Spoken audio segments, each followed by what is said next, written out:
Hello guys, welcome to another session. So here in this video, I'll be giving you a question and this is an answer writing session. So it's a kind of revision session. I will not be able to complete the topic, but we'll discuss a question. We'll discuss the structure in which you need to answer the question.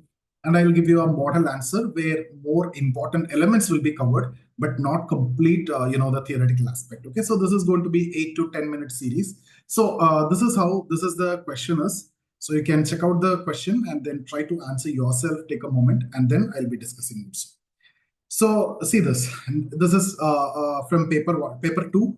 So nowadays, social media has become a new platform for dissent in democracy. So I'm connecting this with, the politics chapter. So analyze the statement while considering the potential of social media in democracy. So this is connected with that politics and society chapter and democracy. So you need to give an introduction and then you need to talk about dissent in democracy because that's what they're asking here. So dissent, okay. So we need to discuss that. And then role of social media in democracy, we need to discuss the challenges of social media in democracy, we need to discuss potentials of social media for strengthening democracy, we need to discuss, and sociological perspective on social media. Right, that's something which we have already discussed in the class, but still we need to cover that. Habermas, public sphere, Manuel Castells, network society, Antonio Gramsci's hegemony concept, Beck's risk society. So these are things which you can mention, which we have already covered in the class, and I'm expecting that will be easy for you. And then we need to conclude. So this is the structure that we are actually looking for this particular question. Now, how to proceed, right? So guys, see, dissent is integral to democracy, right? So reflecting the diversity of perspectives and interest that characterize pluralistic society. So we are a pluralistic society. So this is very much common and it thrives on the right to freedom of expression as outlined in the Universal Declaration of Human Rights, that 1948, and which asserts the right to seek, right to receive and impart information through any medium. And in the digital age, social media has emerged as a powerful tool for dissent, and that's reshaping the democratic engagement and participation. But this potential also comes with challenges, including misinformation, manipulation, and polarization. So this is how you will be writing the introduction. So you talk about, you are bringing the elements of question, you're talking about dissent and everything. Now we need to talk about what is dissent. What is dissent in a democracy? Dissent is cornerstone of any democratic dialogue, right? So that means we are talking about plurality of voices. You talk about dialogue and compromise. You talk about freedom of press. So you say a range of opinions and interests to be represented. That's what you mean by plurality of voices. Then constructive debate for policy making and conflict resolution. That's what you mean by dialogue and compromises. Traditionally, dissent has been facilitated by independent media that inform the critic, inform in fact against the governance and govern, any issues. It will be highlighted by the media. So the traditional media. Now it is social media. So that time we talk about freedom of press. Right now it's a time of social media. So without space for dissent, democracy, in fact, risk in devolving into authoritarianism. That dialogue and innovation need to be there, right? So we need to have that dissent. Now we need to talk about the role of social media. So role of social media in democracy, as a decentralized communication platform, it has transformed the democratic process, right? By different ways. You can talk about shaping opinions, political organization and activism, transparency and accountability, empowering the voice of the marginalized, right? Now, platforms like Twitter, Facebook, all these, you can talk about all the social media platforms that enable the individuals to share views and shape the public discourse. For instance, during the American presidential election, social media amplified the political messages, but also spread disinformation. Right, again, political organization and activism. Social media reduces the barriers to information, facilitating political mobilization and voter coordination. And movements like Me Too, the Black Lives Matter, these gain global traction through digital platforms only. So political organization and activism. And then social media exposes corruption and inefficiency. That's holding governments accountable.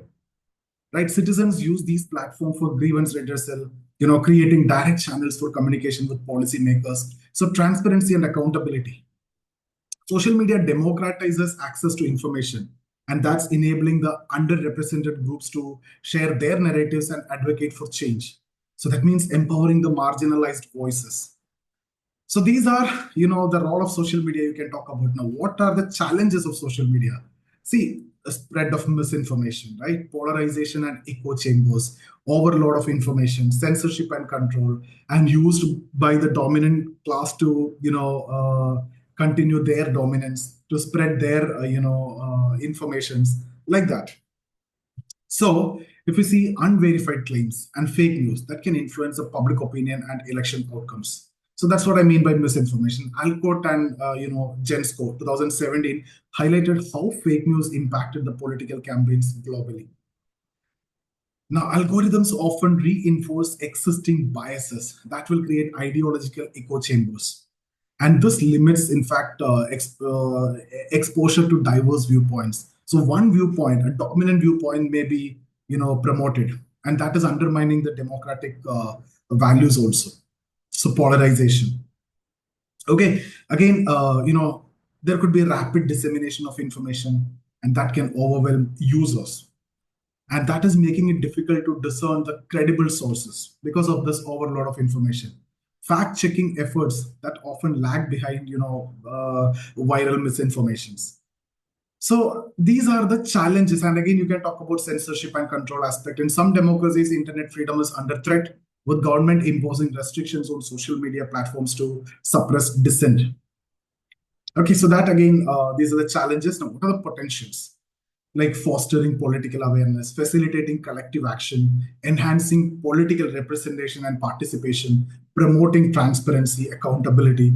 All these you mention as the potentials. So despite all these challenges, social media can significantly enhance democracy, right? By following, mention about that. So if you want, I can give you one line of each of these. Social media serves as primary news source for many, and that will educate citizens about policies and elections. So nowadays, most of the news and everything we come to know through social medias, right? So that means political awareness, in all ways, and it helps help the civil society organization to mobilize resources and coordinate efforts for policy advocacy and protest. The collective action, even that is also, even you talk about cases of disasters also. Here it is a different context, democracy, but social media, the way you can mobilize people, that's very important. So here, collective action for protest, because we are talking about democracy. Right, social media platform provide ordinary citizens with a voice in political debates and decision making. That means enhancement of political participation through social media. There is a area to debate now, and real-time updates and direct communication that increase the government transparency and accountability. Thereby, social media can promote transparency and accountability with the government setup, and that is essential for democracy. Now, what are the sociological perspective? So you need to talk about, Habermas' public sphere, Manuel Castells' network society, Antonio Gramsci's hegemony, Beck's risk society. Go through the PDF that I've given to you. Everything is covered over there. Guys, if you have not attended my courses or anything, still the PDF are available for free of course. You can check the details in the description. And if you're interested in the course, you can take that also. Test series or mentorship program, all the details are there. So Habermas' public sphere, see, social media expands the public sphere. That will enable discourse among diverse groups. But the quality of this discourse is often compromised by misinformation.